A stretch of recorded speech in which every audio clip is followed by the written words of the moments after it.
Hello दोस्तों। तो polity की इस सीरीज़ में आज हम लोग हमारे सेंटर एंड स्टेट रिलेशंस का लास्ट पार्ट करेंगे।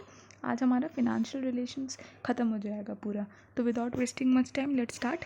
इधर हम लोग देख रहे हैं टैक्सेस लिवीड बाय सेंटर और appropriated and collected by centre. तो देखिए टैक्स ऐसा चीज़ है ना, कोई कोई टॉपिक पे होता है कि सिर्फ सेंटर कलेक्ट करता है और सेंटर ही उसे रख लेता है। कुछ कुछ में क्या होता है कि सेंटर कलेक्ट तो करता है लेकिन वो स्टेट्स में डिस्ट्रीब्यूट कर देता है। ठीक है, तो हम लोग देखेंगे अभी कि कौन कौन सा वो टैक्सेज है जो सेंटर खुद रख लेता है कलेक्ट करके, और कौन कौन सा टैक्सेज है जो सेंटर अप्रोप्रिएट करता है, कलेक्ट करता है और फिर स्टेट्स पे भी उसे बांट देता है।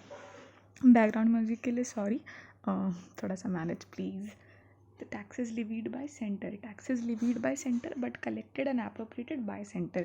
मतलब क्या बोलना चाह रहा है, वो सारे टैक्सेस जो सेंटर कलेक्ट कर रही है और सेंटर ही अपने पास रख ले रही है। तो वो कौन कौन से टैक्सेस होते हैं? Stamp duties, promissory notes, cheques, insurance, transfer of shares. ये सारे चीज़ हम लोग सेंटर खुद कलेक्ट करती है और अपने पास ही रख लेती है। क्या क्या है वो? Stamp duties, promissory notes, cheques, अच्छे से याद कर लीजिए यहीं पे, है ना। Stamp duties, promissory notes, cheques, shares, insurance, ये सब कुछ। फिर taxes levied by centre but assign to states. अब ये सारे टैक्स सेंटर लिवाई तो करती है लेकिन उसे कलेक्ट करके किसे दे देती है? स्टेट्स को दे देती है। वो क्या होता है? Sale and purchase of goods, taxes on consignment of goods. तो कोई भी गुड्स का सेल या परचेज हो रहा है या कोई कंसाइनमेंट का ऑर्डर वगैरह हो रहा है तो वो सारा सेंटर लिवाई करती है, कलेक्ट करती है और स्टेट्स को दे देती है। फिर तीसरा है levy and collection in course of inter state trade. Inter state trade का मतलब क्या होता है? इंटर स्टेट ट्रेड का मतलब होता है कि एक स्टेट से दूसरे स्टेट में जब गुड्स जाते हैं तब का बात हो रहा है ये। ठीक है, एक स्टेट से दूसरे स्टेट्स में, ये एक स्टेट है, ये दूसरा स्टेट है। जब ये दो स्टेट के बीच में कोई ट्रेड होता है तो उससे जो भी टैक्सेस कलेक्ट होता है वो क्या होता है? वो सेंटर और स्टेट के बीच में डिवाइड हो जाता है। किसके रिकमेंडेशन पे? जीएसटी काउंसिल के रिकमेंडेशन पे। This is a good MCQ. Inter state trade में जब कोई टैक्स कलेक्ट किया जाता है तो उसे सेंटर और स्टेट के बीच में डिवाइड कर दिया जाता है on the recommendation of GST council and not finance commission. Finance commission के रिकमेंडेशन पे नहीं, जीएसटी काउंसिल के रिकमेंडेशन पे होता है।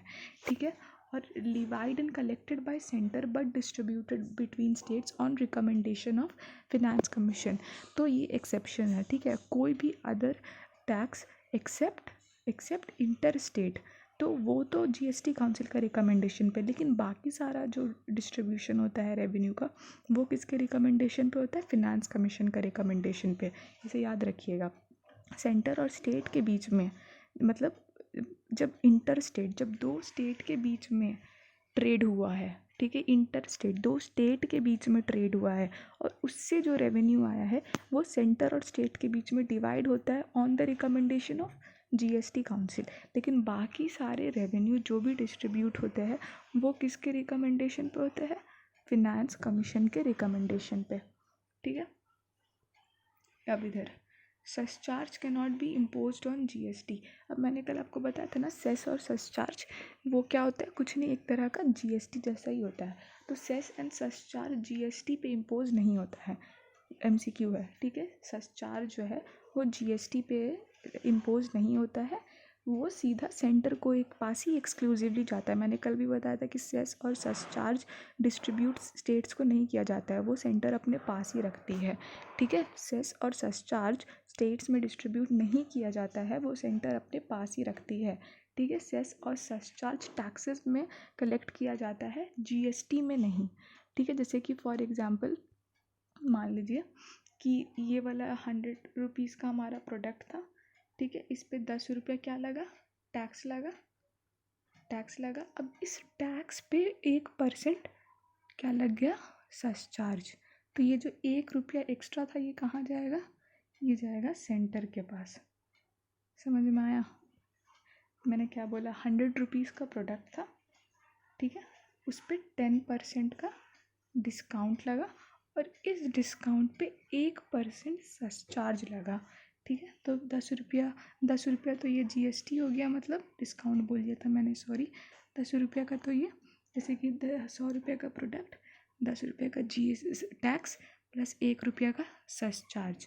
ठीक है, 1 रुपया का सेस चार्ज। तो ये जो 1 रुपया ये कहाँ चला जाता है? ये 1 रुपया चला जाता है सेंटर के पास, ठीक है। ये डिस्ट्रीब्यूट नहीं होता है।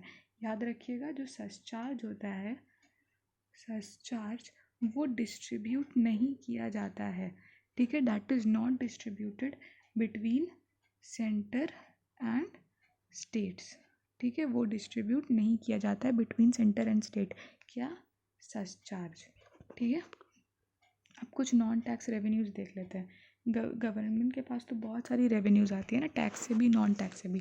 तो नॉन टैक्स रेवेन्यूज़ में क्या क्या है? Post, telegraph, railway, banking, coinage, irrigation, fisheries, street, ये सारा नॉन टैक्सेज रेवेन्यू है। उसके बाद आर्टिकल 275 क्या बोलता है?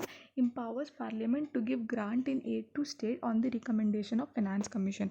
तो हमारा जो पार्लियामेंट है वो स्टेट्स को एड दे सकता है, कुछ मदद करने के लिए कुछ एड दे दिया, कुछ ग्रांट्स दे दिया। किसके रिकमेंडेशन पे देता है? फिनांस कमीशन का रिकमेंडेशन। बस देखिए, जीएसटी काउंसिल का रिकमेंडेशन एक ही जगह था, वो जो इंटर स्टेट ट्रेड होगा उससे जो रेवेन्यू आएगा वो स्टेट में और सेंटर में डिस्ट्रीब्यूट होगा on the recommendation of GST council. बाकी सब किसका रिकमेंडेशन में चल रहा है? Finance commission. तो आर्टिकल 275 क्या बोलता है? कि सेंटर चाहे तो स्टेट्स को ग्रांट दे सकता है। 275 क्या बोलता है? कि सेंटर गिव्स एड, किसको? To states. सेंटर एड देता है किसे? स्टेट्स को। स्टेट्स को एड देता है आर्टिकल 275 के तहत, ठीक है। उसके बाद क्या है? उसके बाद है article 282, gives grant in aid to aid on its own creation. तो पहले में तो आर्टिकल 275 में वो फिनांस कमीशन का रिकमेंडेशन पे दे रहा था, 282 के तहत वो अपने आप एड दे सकता है, किसी का रिकमेंडेशन पे नहीं। अगर सेंटर चाहे तो अपने आप स्टेट्स को एड दे सकता है विदाउट एनी रिकमेंडेशन, आर्टिकल 282। लेकिन 275 के तहत उसको फिनांस कमीशन का रिकमेंडेशन पे देना पड़ता है, ठीक है। तो 275 था फिनांस कमीशन का रिकमेंडेशन, लेकिन जो आर्टिकल 282 है वो विदाउट रिकमेंडेशन, कोई रिकमेंड नहीं किया, वो अपना मर्जी से दिया, ठीक है। अब जीएसटी के बारे में बताया गया, तो जीएसटी आर्टिकल 279A से है, ए के तहत लाया गया था। मैंने कल आपको बताया था कि 2 आर्टिकल उसने हटा दिया था, वो क्या था? 269A और एंट्री नंबर 92C, ये 2 चीज़ उसने हटा दिया था और क्या लाया था? Article number 279A, GST council के बारे में। इसे प्रेसिडेंट कॉन्स्टिट्यूट करते हैं under 101st constitutional amendment act. तो 101st कॉन्स्टिट्यूशनल अमेंडमेंट एक्ट के through 279 empowers president to form a GST council. और आर्टिकल 280 क्या बोलता है? कि एक फिनांस कमीशन होगा on the recommendation of president. तो फिनांस कमीशन है आर्टिकल 280 के तहत, और जो जीएसटी काउंसिल है वो है आर्टिकल 279A के तहत। और जब जीएसटी आया था तो उसने क्या हटा दिया था? जीएसटी आया था तो उसने आर्टिकल 269A को और एंट्री नंबर 92C को, ये दोनों चीज़ को उसने हटा दिया था, ठीक है। So this way we have finished our chapter and this was enough. You can just note it down in your Laxmikanth, underline in your book, and that's enough about this chapter. In the next video we'll see our next chapter. Till then, if you like the video guys, then please show your love by liking the video. You can subscribe to my YouTube channel and tell me in the comment section if you want any changes in my teaching pattern. Take care guys, thank you so much.